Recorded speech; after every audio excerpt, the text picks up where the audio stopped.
나의 예배가 연락되기 원합니다. 누구의 예배가? 여러분의 예배가, 또 저의 예배가 하나님 앞에 연락되기를 원합니다. 굉장히 중요합니다. 나의 예배가 하나님께 연락되기를 원합니다. 여러분 한 사람 한 사람의 예배가 다 소중한 줄로 믿습니다. 오늘 여러분 예배드리러 나오셨죠? 여러분 예배하고 계시죠? 누구에게? 하나님께 예배드리고 계시잖아요. 여러분 개개인의 예배가 하나님 앞에 연락되기를 축복합니다. 성경에 보게 되면 그 예배가 연락되었느냐 연락되지 않느냐 아주 중요한 그 대표적 인물이 있죠. 구약 성경에 누가 있어요? 가인과 아벨이죠. 가인과 아벨이 동시에 하나님 앞에 예배를 드렸어요. 제사 드렸어요.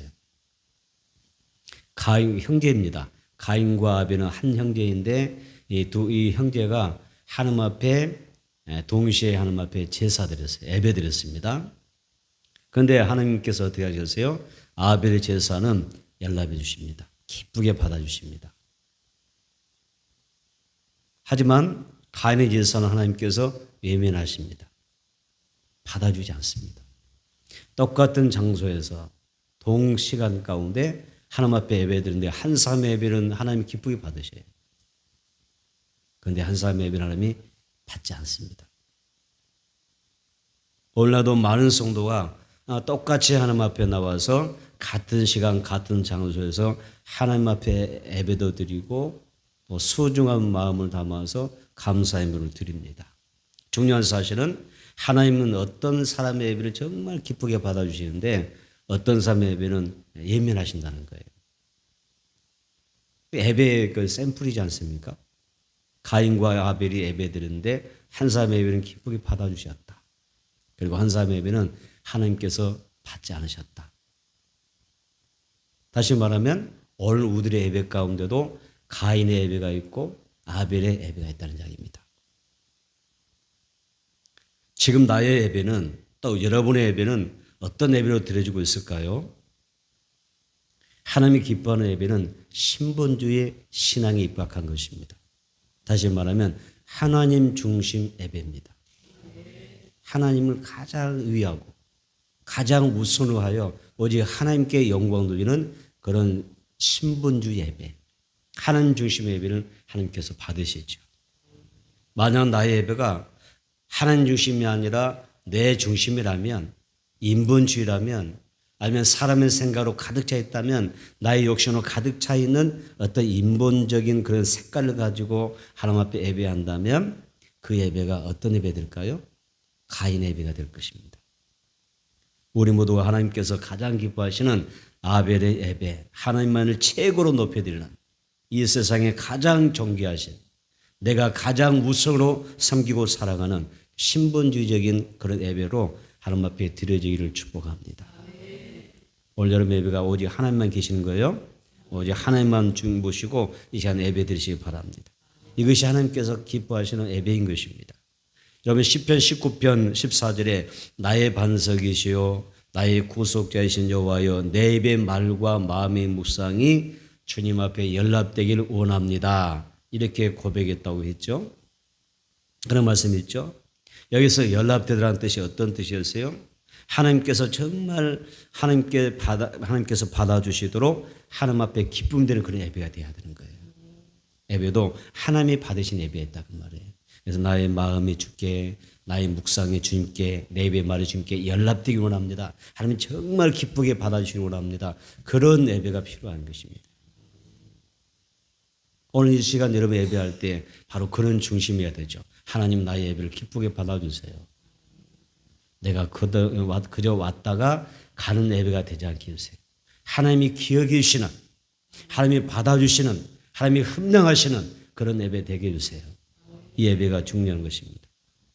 오늘 어떻게 하면 내가 나의 예배가 여러분 평생 주님 앞에 설 때까지는 예배자로 살아가야 되지 않습니까?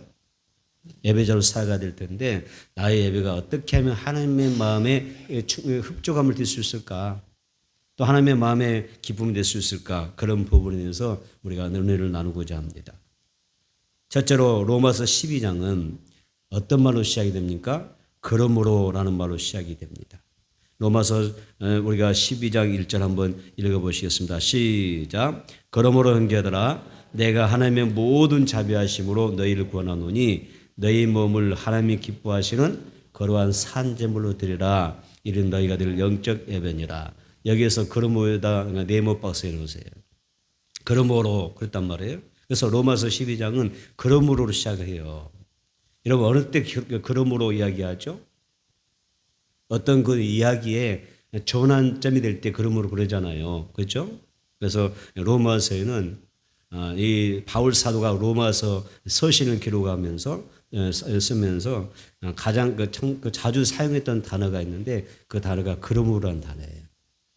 그래서 이 로마서 안에는 그러므로가 35번 나와요. 35, 로마서라고 하는 이 서신서를 쓰면서 그러므로가 35번 나온다. 그 내용, 말씀의 내용들 가운데 어떤 그 말씀을 전개하고 거기에 대한 전환점을 줄 때 이렇게 살아야 된다. 그래서 그러므로 다시 한번 상기시키면서 새로운 삶을 우리에게 도전하게 할 때 그러므로 이렇게 사용된단 말이에요.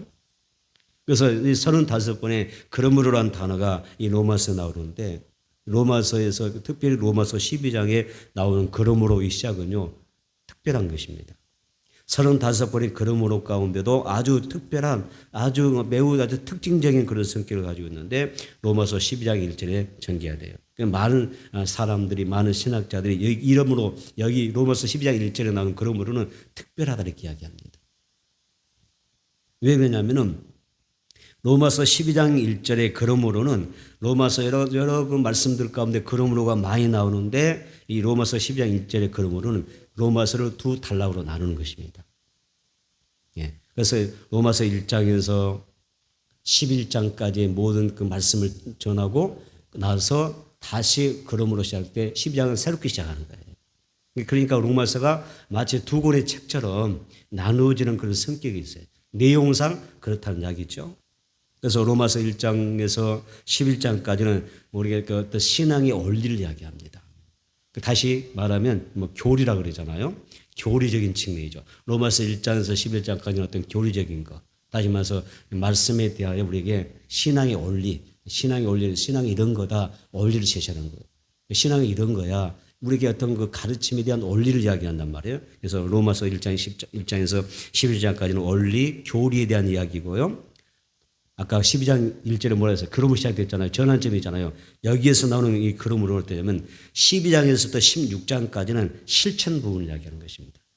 그래서 로마서 1장에서 11장까지는 신앙의 원리는 이렇다, 교리는 이렇다, 하나님에게 이렇게 말씀하신다, 말씀을 이렇게 전개해 놓고 12장은 뭐예요? 그러므로 이렇게 살아야 된다. 행동하는. 예. 12장에서 16장까지는 신앙생활의 어떤 행동, 실천적인 그런 삶에 대해서 가르치고 있는 것이 특징입니다. 그래서 그러므로 로마서 12장 1절의 그러므로는 그래서 아주 특별하다는 이야기입니다. 이 로마서 12장 1절의 그러므로는 전반부와 후반부를 연결하는 연결고리가 되는 것입니다. 다시 말해서 로마서 1장 11장까지는 하나님의 신실하심으로 우리가 구원받았으니 받았다고 하는 어떤 기독교의 교리 그런 것에 대한 이야기를 다루고 있다면 이제 12장부터는 뭐예요? 그러므로 이제 뭐예요? 이렇게 말함으로써 이제는 그 말씀을 따라 그 교리를 따라 신앙의 원리에 따라서 우리가 앞으로 어떻게 인생을 살아가야 될 것인가 여기에 대한 설명이 12장부터 나오는 거예요.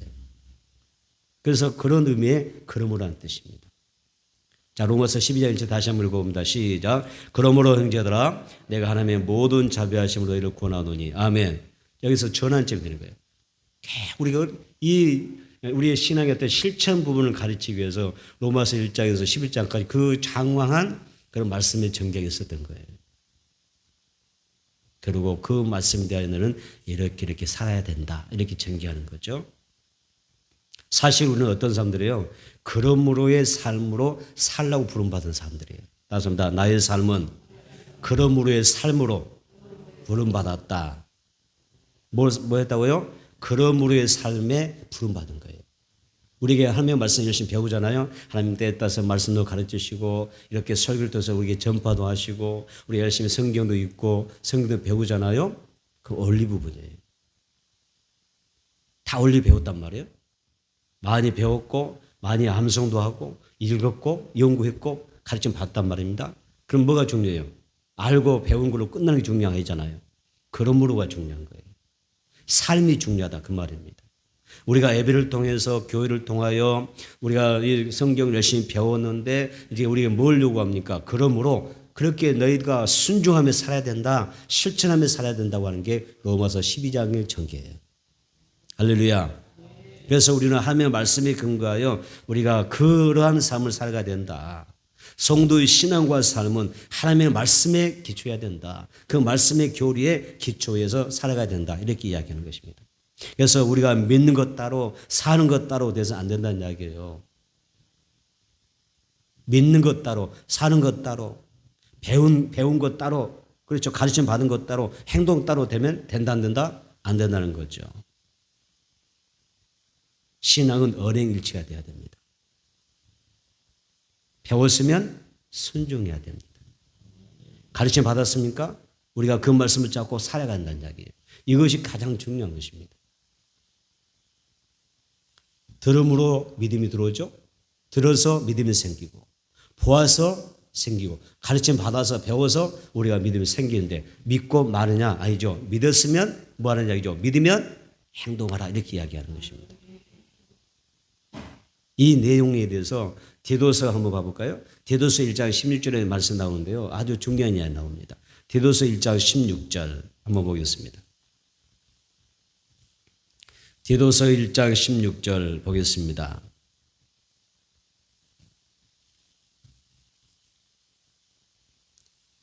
읽겠습니다. 그들이 하나님을 시인하나 행위로는 부인하니 가증한 자요 복종하지 아니하는 자요 모든 선한 일을 버리는 자니라.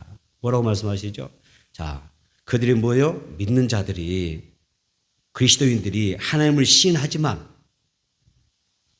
시인하나 뭐예요? 행위로는 부인하니. 이쪽으세요. 하나님을 시인하나 행위로는 부인하는 자가 되는 거예요. 그러니까 우리가 보통 교회 다니는 사람들, 예수 믿는 사람들, 우리 다 예수 믿는 사람이지만 신앙사는 사람 만나서 이야기하면 뭐라고 그래요? 믿는다고 그러죠? 안 믿는다고 그래요? 주여 믿습니다. 저는 믿어요. 믿습니다. 다 믿어요. 믿는데 뭐가 필요해요? 다 하나님을 신해. 신하지만 뭐가 필요합니까? 행위가 필요한 거예요. 다 믿는다고 하지만 뭐가 따라오지 않습니까? 행위가 없어요. 행위가. 믿는다고 하는 행위가 없다는 이야기예요. 그 하나님을 신하지만 행하지 않는 그런 행위는 부인한다니까 안 한다는 이야기잖아요. 그 사람은 뭐라고 해야죠? 뭐라고 이야기했습니까? 여기에서 가증한 자를 그랬어요. 누가 보실 때? 하나님이 보실 때 가증한 거예요. 또 어떤 사람이죠? 하나님 보실 때 그들은 복종하지 않는 사람이다. 복종하지 않는 사람이다.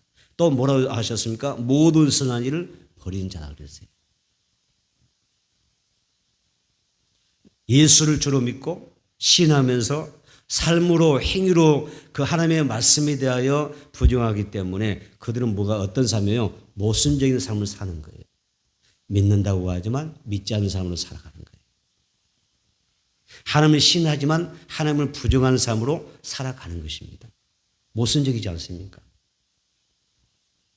그래서 여러분, 자, 하나님께서 이런 만약 우리가 이렇게 예수를 믿고 주로 신하고 열심히 뭔가 하나님 기쁘게 하겠다고 하면서도 내 삶으로 부정하는 삶을 산다면 이런 삶이 계속해서 지속되어진다면 하나님께서 기뻐하실까요? 내 삶을 하나님께서 기뻐 받으시겠어요?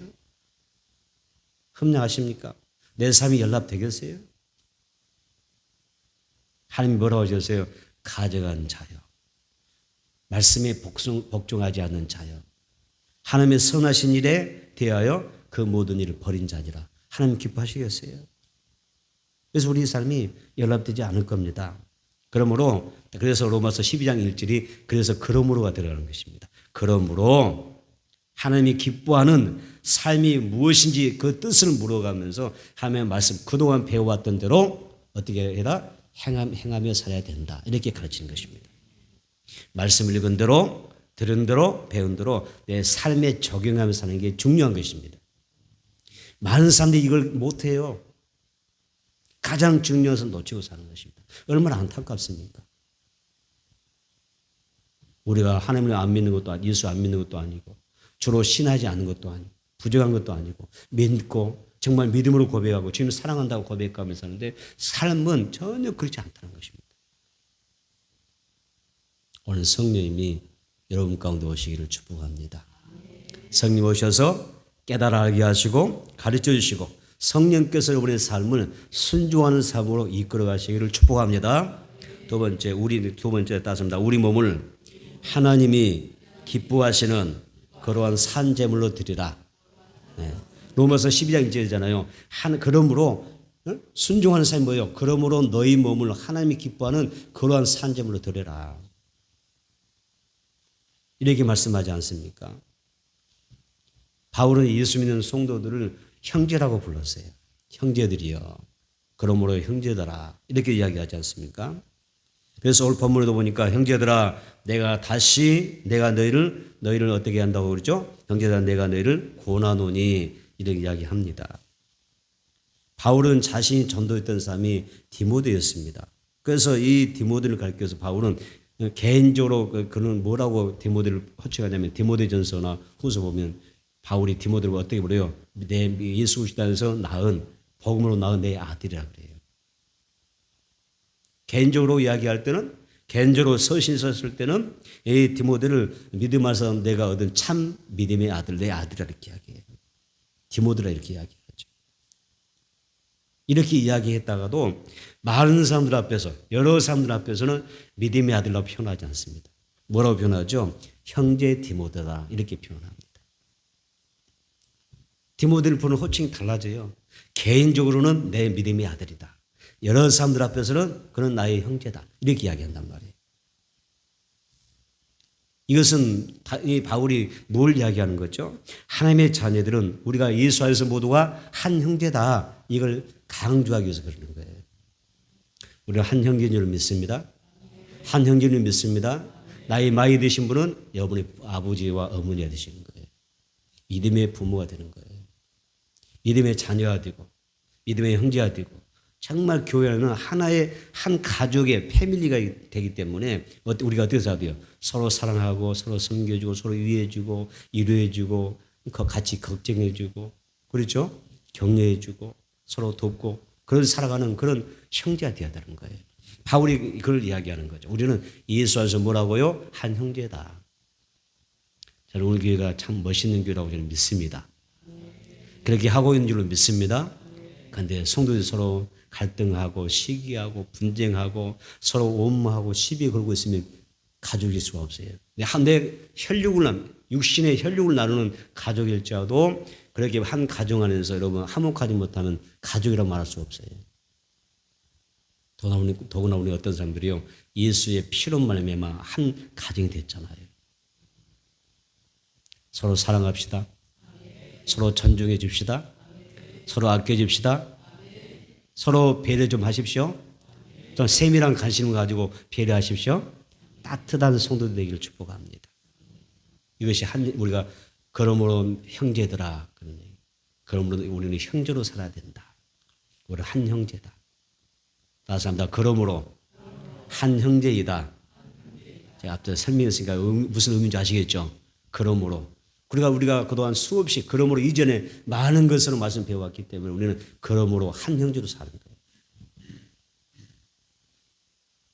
그래서 절대 그냥 서로에게 예배를 드릴 때도 교회 예배드리기 전이라든지 교회 예배 마치더라도 절대 여러분 그냥 소홀히 하지 마세요. 그냥 지나치지 마세요. 우리 뭐하기 때문에 그러므로의 신앙이기 때문에 한 형제이기 때문에 서로 사랑하고 서로 존중하고 일부러 여러분들이 더 다가가셔서 찾아가서 어떻게 인사도 하고 반갑다고 이야기도 하고 오랜만이라고 이야기도 하고 어떻게 추석 명절 잘 보내시냐고 물어보기도 하시고 아멘. 언제 본 사이였나 이런 눈빛 보내지 마시고 그러므로가 필요하다니까요. 말씀에 순종하면서 하세요. 그런데 자, 바울이 그러므로 여기서 보면 형제들아 내가 너희를 권하노니 이렇게 말할 때 좀 어떻게 막 좀 강요나 어떤 뭐 강압적인 부분이 느껴지시나요? 어떻게 표현되세요? 이런 문장을 보시면서 바울이 지금 어떤 마음으로 전하는 이 로마서 12장을 기록한 것 같아요? 여러분, 바울에게는요, 로마서 12장은 어떤 자신의 권위를 내세우지 않아요.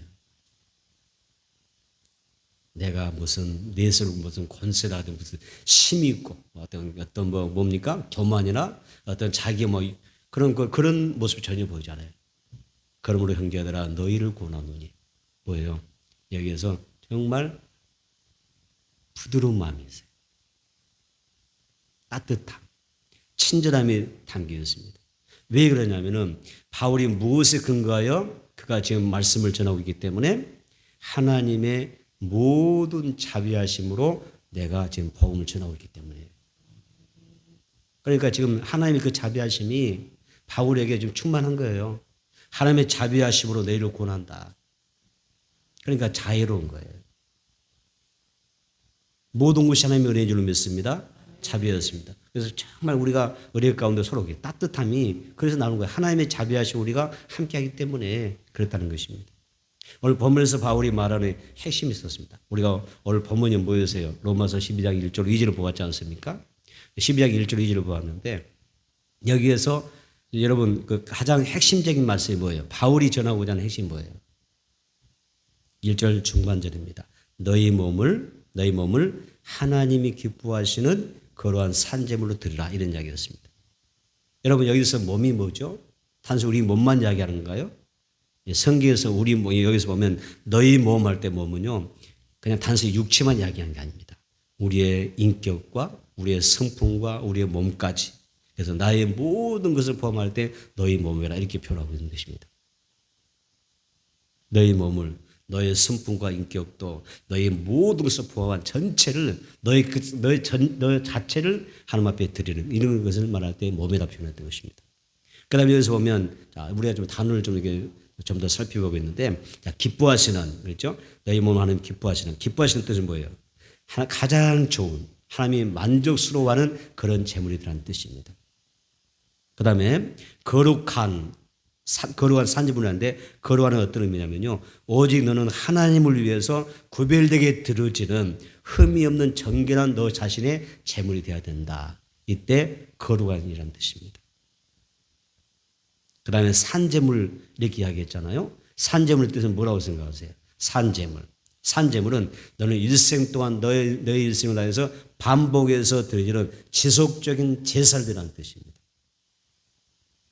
산재물이 뭐라고요? 너는 평생 하나님 앞에 지속적인 계속하여 하나님이 기뻐하는 그런 예배자의 삶을 살아라. 이게 산재물이라는 뜻입니다. 젊었을 때 내가 예배 많이 들었으니까 이제 좀 쉬엄쉬엄 예배도 좀 방학도 좀 하고 또 방학도 뭐라고 그러죠? 거시기 휴가도 보내고 물론 보낼 수 있지만 그러나 우리 중심은 어때요? 예배를 소홀히 하는 마음 가지면 안 돼요. 너를 산재물로 드리는 의미 뭐예요? 나의 모든 삶을 뭐라고요? 예배의 삶으로 드리겠습니다. 이런 뜻이 담기는 것입니다. 하나님께 드리는 제물은 죽어야 합니다.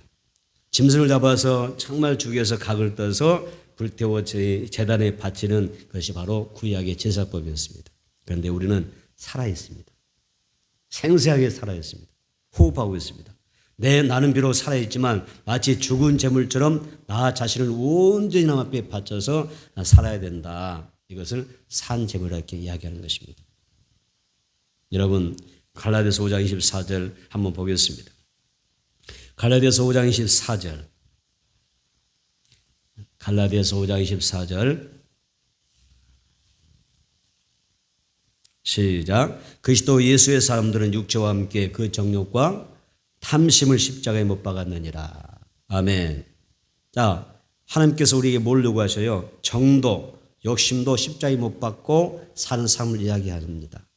그래서 이 삶이 뭐냐? 바로 뭘로 어떻게 표현되어도 나타나야 됩니까? 산재물 되어져 하나님을 예배한 자의 삶으로 드러나야 된다는 얘기입니다. 구원받은 성도는 삶이 예배가 되는 그런 삶을 살아야 된다. 이렇게 이야기하는 것입니다. 다시 한번 내 삶이 예배다. 다시 한번 내 삶이 예배다. 아멘. 삶이 예배해야 됩니다. 교회에 나와서 우리가 한 시간 예배 드렸잖아요. 그러면 이제 예배 다 드렸어. 끝나는 게 아닙니다. 하나님 나와서 예배로 무장하고 우리가 말씀으로 충만하고 은혜로 충만히 받아서 한 주간 내 어떻게 살죠? 내 삶으로 예배하는 것입니다. 하나님이 기뻐하는 그런 삶을 사는 게 예배입니다. 이것을 우리는 영적 예배라 이야기합니다. 영적 예배다. 그래서 오늘 본문의 말씀에 이는 너희가 들을 영적 예배니라 그랬습니다. 자, 여기서 이는 너희가 들 영적 예배니라. 이게 한번 밑줄 그어보세요. 이는 너희가 들 영적 예배니라. 이 말씀을 언어로 우리가 직역해서 풀어놓으면 이런 거예요. 이것은 너희의 합당한 신앙생활이니라 이런 뜻입니다. 뭐라고요? 이는 너희가 들 영적 예배니라. 이것을 언어로 직역하면 뭐라고 그러세요? 이것은 너희의 합당한 신앙생활이니라 그런 뜻이에요. 우리의 삶 자체가 예배입니다. 그것이 합당한 신앙생활입니다. 여기서 영적이라는 단어가 무슨 의미가 있냐면요. 합당하는 뜻이 있습니다. 합당한. 영적이라는 의미가 뭐라고요? 자, 영적 예배할 때 영적이라고 할 때 그 단어가 합당한, 그 다음에 분별 있는, 그 다음에 이치에 맞는, 합당한, 합리적인 그런 뜻이 있습니다.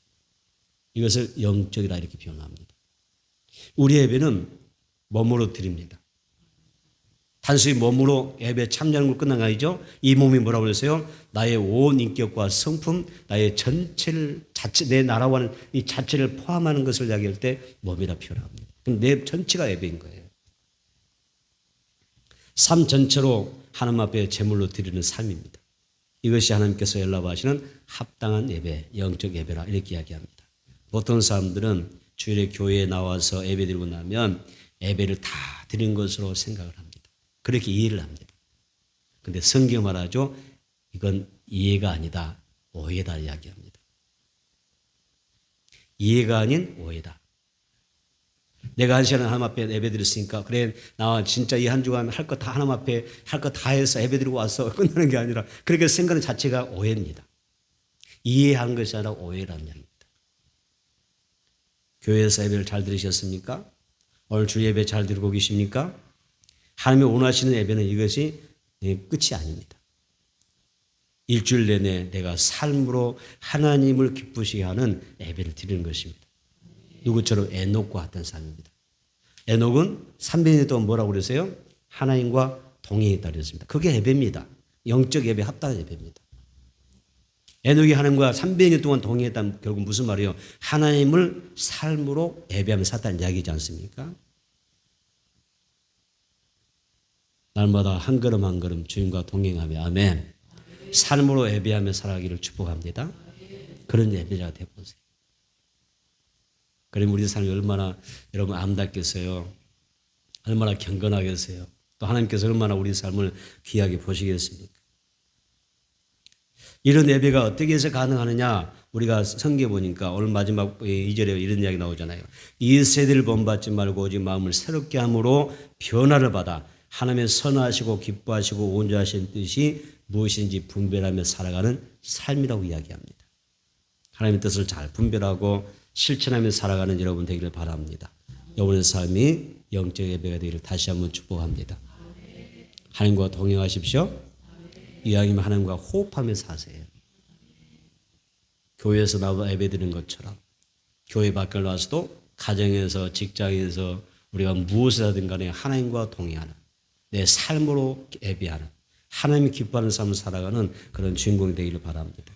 세 번째는 우리의 삶에 있어서 가장 중요한 게 뭐예요? 내 삶에 있어서 가장 중요한 게 뭐예요? 예배입니다.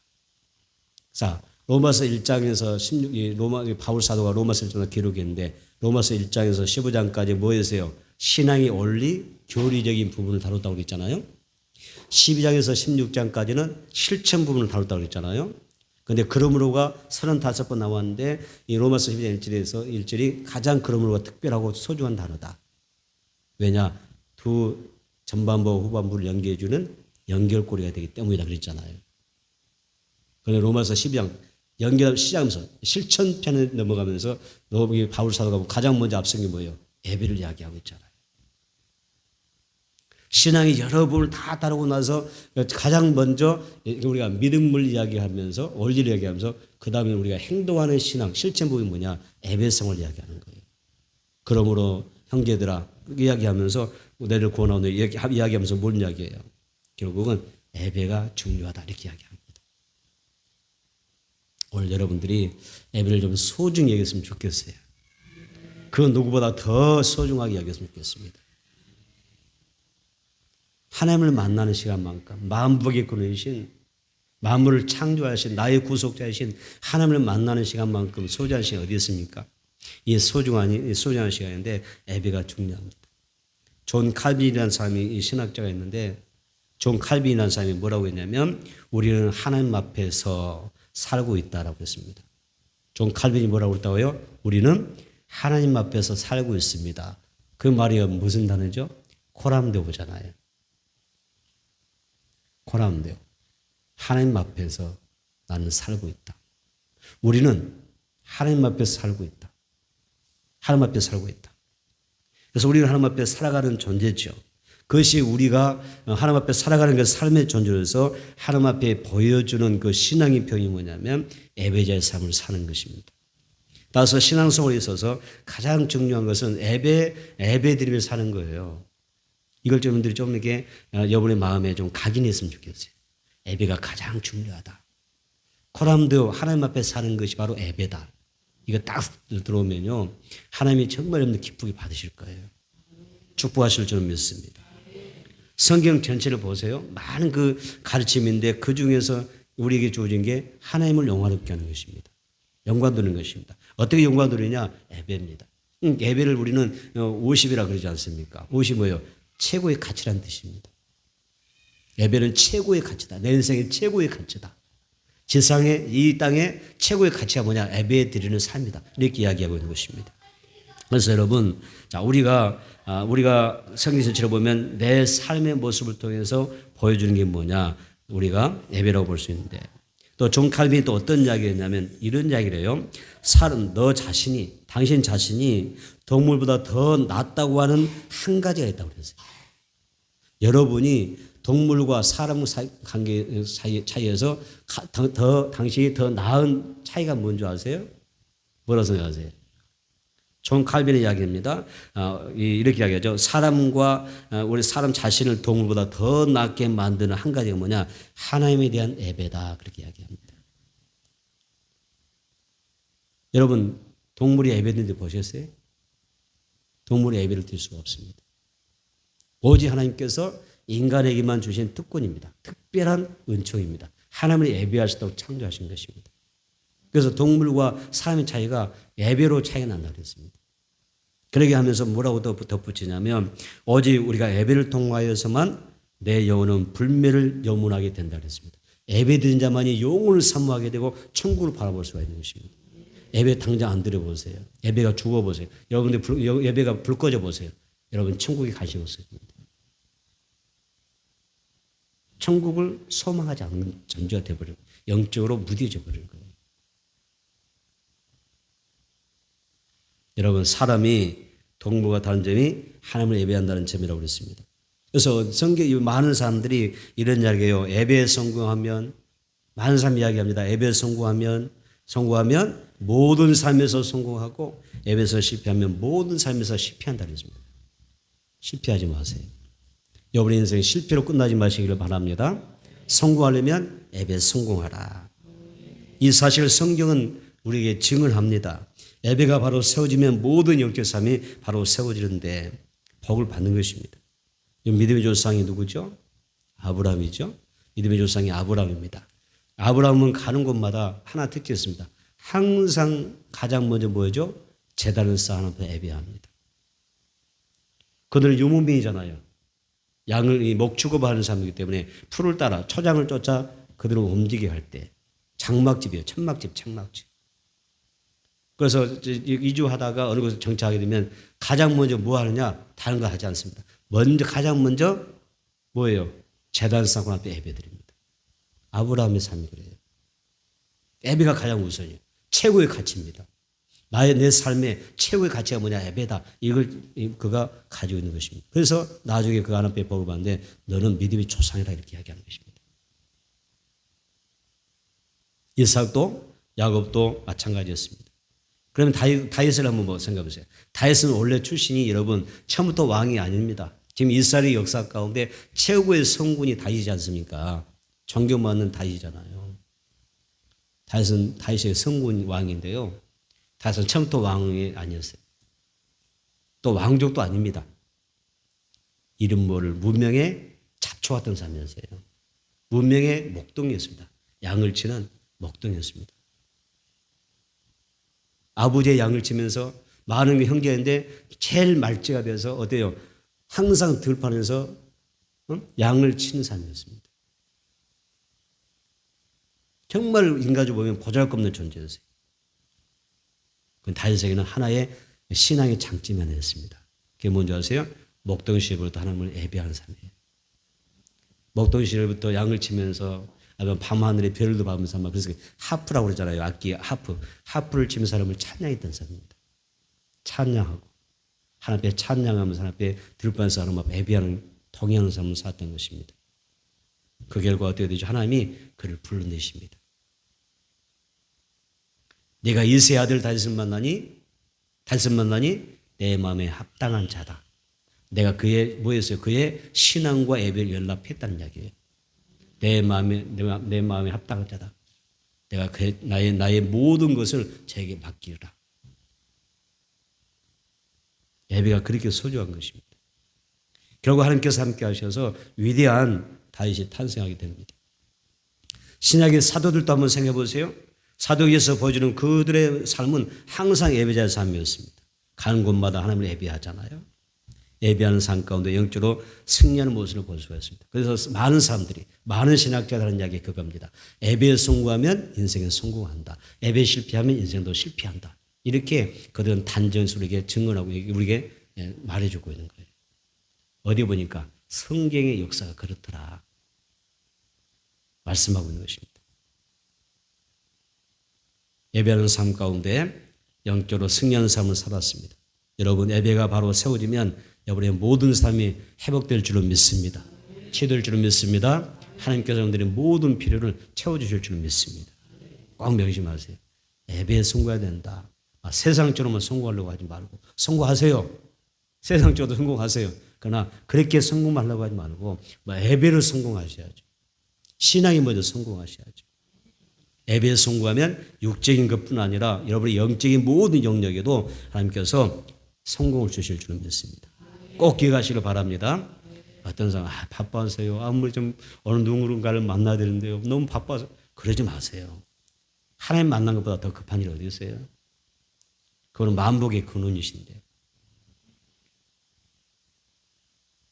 예배에 성공해야죠.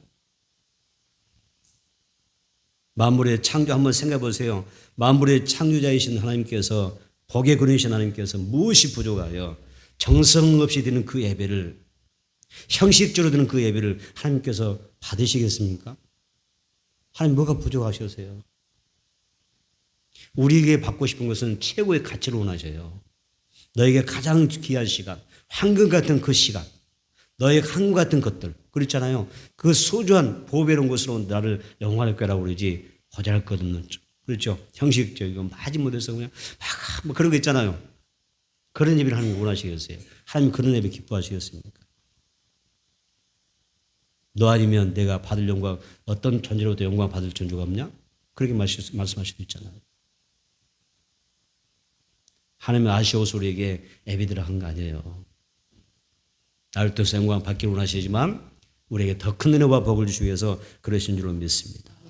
연락되는 예배란 희생제물이 있어야 됩니다. 비가 오나 눈이 오나 아무리 바쁘고 우리가 아프더라도 예배 현장에 내 몸이 내 인격과 성품 있는 것을 귀하게 보십니다. 구별된 예배 드려야 됩니다. 다른 사람보다 더 좋은 예배 드렸으면 좋겠어요. 다른 사람보다 더 좋은 예배를 드려야 됩니다. 가인보다 더 좋은 예배를 드려야 됩니다. 최상의 것을 드려야 됩니다. 하나님이 연락하시는 예배는 마음과 삶, 내 생명을 드리는 것입니다. 교회 사명을 뭐라고 우리가 배웠습니까? 교회 사명이 뭡니까? 예배가 있죠. 자, 교회의 기능, 삼위 뭐예요? 예배가 있고 뭐가 있어요? 동사가 있고 전도가 있고 또 뭐가 있어요? 교제가 있고 또 많이 있을 거예요. 그죠? 교육이 있습니다. 그런데 교회 사명을 열거할 때 가장 먼저 앞서 나온 단어가 뭐죠? 예배입니다. 기억하세요. 그만큼 예배가 중요하다는 것이죠. 만약 우리 교회가 이런 이야기 하는 거예요. 오늘 우리 교회가 특별한 사정이 있어서요. 예배는 당분간 못 드리겠습니다. 예배 못 드리는 대신에 우리가 그 대신 열심히 해서 전도도 하고 봉사도 하고 교제도 하고 교육도 할 테니까 여러분 그 점 이해하시기 바랍니다. 그럼 여러분들 아멘 그러실 거예요? 다른 건 좀 소홀히 해도 아니죠. 예배가 가장 먼저입니다. 왜? 교회의 가장 중요한 사명, 기능은 뭐기 때문에? 예배이기 때문에 그렇습니다. 그래서 교회의 공적 예배가 귀한 겁니다. 함께 드는 예배가 너무 귀한 것입니다. 이건 모르면요, 큰일 나요. 예배의 중요성을 여러분 기억하셔야 돼요. 공적인 이 예배의 중요성은요, 우리가 아무리 강조해도 지나친 게 아닙니다. 믿음의 사람은 일주일을 살아갈 때에 월요일부터 우리는 어떤 시간이면 주일 예배 드리고 나면 벌써 우리는 월요일부터 뭐 하는 거예요? 주일을 준비하는 것입니다. 그게 우리 신앙의 기본기예요. 그게 주일을 기다리며 살아가는 겁니다. 하나님 앞에서 코람데오의 삶을 살아가기를 축복합니다. 우리의 모든 삶이 하나님 앞에 드리는 삶이 되어서 하나님께 영광 돌리기를 바랍니다. 오늘 본문에서 바울은 권면합니다. 너희 몸을 하나님이 기뻐하시는 거룩한 산제물로 드리라. 이런 너희의 드릴 영적 예배니라. 이렇게 말씀하지 않습니까? 그 다음에 고린도전서 6장 20절에 보니까 이런 말씀이 있었어요. 값으로 산 것이 되었으니 그런즉 너희 몸으로 하나님께 영광을 돌리라. 이렇게 말씀합니다. 예수, 다시 말하면 예수의 핏값으로 내가 너를 구원했으니 죄 사했으니 너는 뭐라고요?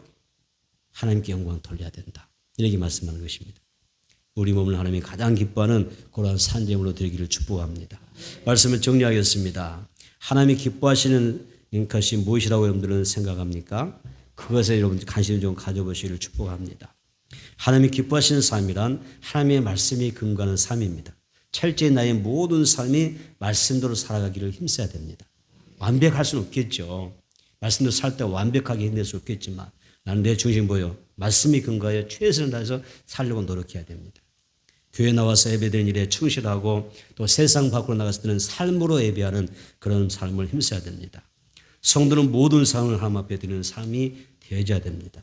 교회 안에서와 세상 가운데서도 하나님이 기쁘게 받으시는 예배자의 삶이 필요한 것입니다. 여러분 하나님 앞에서 코람데오의 삶을 살아가십시오. 하나님의 실선을 기억하십시오. 나를 지켜보고 있는 것 그런 지혜가 있기를 바랍니다. 세상 사람들의 특징이 하나님을 무시하고 마음대로 살아가는 것이라면 적어도 성도는요 하나님을 의식하면 우리가 말씀에 순종하며 사는 것입니다. 우리 예배가 나의 예배가 연합될 때에 하나님이 기뻐하십니다. 예배 하나 앞에 연합되면 흠량하면 자 구약의 성경 보세요. 모든 제사 가운데 하나님 흠량 예배 받으면 어때요? 반드시 하나님은 복을 주십니다. 나의 필요가 예배의 성공 가운데 채워짐을 믿으시기를 축복합니다.